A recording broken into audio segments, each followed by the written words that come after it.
ജിമ്മിൽ പോകുന്ന പലരും ഒരു പേഴ്സണൽ ട്രെയിനറിനെ ഹയർ ചെയ്യാൻ പറഞ്ഞു കഴിഞ്ഞാൽ അതിനത്ര വലിയ ഇമ്പോർട്ടൻസ് ഒന്നും കൊടുക്കാറില്ല.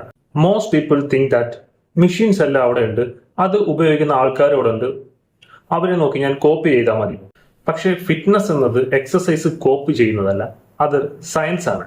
ഫോർ എക്സാമ്പിൾ, ഒരു ജിമ്മിൽ 100 ആളുകൾ ഒരേ എക്സസൈസ് ചെയ്യുന്നതായിട്ട് കണ്ടാലും അവർക്കെല്ലാം ഒരേ പ്രോഗ്രാം ആവണമെന്നില്ല.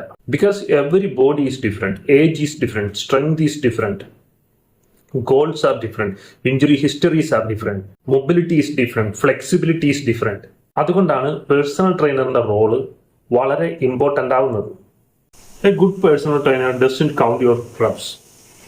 അവർ നിങ്ങളുടെ പോസ്റ്റർ നോക്കും, മൂവ്മെന്റിന്റെ പാറ്റേൺ നോക്കും, നിങ്ങളുടെ ടെക്നിക്ക് കറക്റ്റ് ചെയ്യിപ്പിക്കും, നിങ്ങളുടെ ബോഡി എത്ര ലോഡ് ഹാൻഡിൽ ചെയ്യുമെന്ന് അസസ് ചെയ്യും, റിക്കവറി, പ്രോഗ്രഷൻ, എക്സസൈസ് സെലക്ഷൻ ഇവയെല്ലാം പ്ലാൻ ചെയ്യും.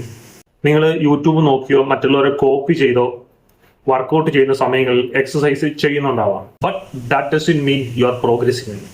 ചിലപ്പോൾ പ്രോഗ്രസ് സ്ലോ ആവാം, ചിലപ്പോൾ ഇഞ്ചുറീസ് വരാം, ചിലപ്പോൾ മാസങ്ങൾ കഴിഞ്ഞിട്ടും നിങ്ങൾക്ക് നല്ല റിസൾട്ട്സോ കാര്യങ്ങളോ ഒന്നും കാണാതെ വരാം. A qualified personal trainer helps you train smarter, not just harder. നിങ്ങളുടെ ലക്ഷ്യം ഫാറ്റ് ലോസ് ആണോ, അതല്ലെങ്കിൽ മസിൽ ഗെയിൻ ആണോ, അതല്ലെങ്കിൽ സ്ട്രെങ്ത് വർദ്ധിപ്പിക്കലാണോ, അതും അല്ലെങ്കിൽ അത്ലറ്റിക് പെർഫോമൻസ് ഇൻക്രീസ് ചെയ്യാനാണോ, ഇതിനനുസരിച്ചുള്ള പ്രോഗ്രാംസ് അവർ പ്രോപ്പറായിട്ട് ഡിസൈൻ ചെയ്യും. ജിം മെമ്പർഷിപ്പ് എടുക്കുക എന്ന് പറഞ്ഞു കഴിഞ്ഞാൽ ഒരു ഫിറ്റ്നസ് ജേർണിയുടെ തുടക്കം മാത്രമാണ്.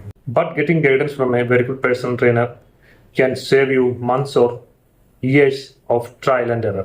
So if you are serious about your fitness goals, don't just join a gym, invest in proper coaching. Because a good personal trainer is not an expensive thing, it's an investment in your health, future and performance. So train with a purpose, not by chance.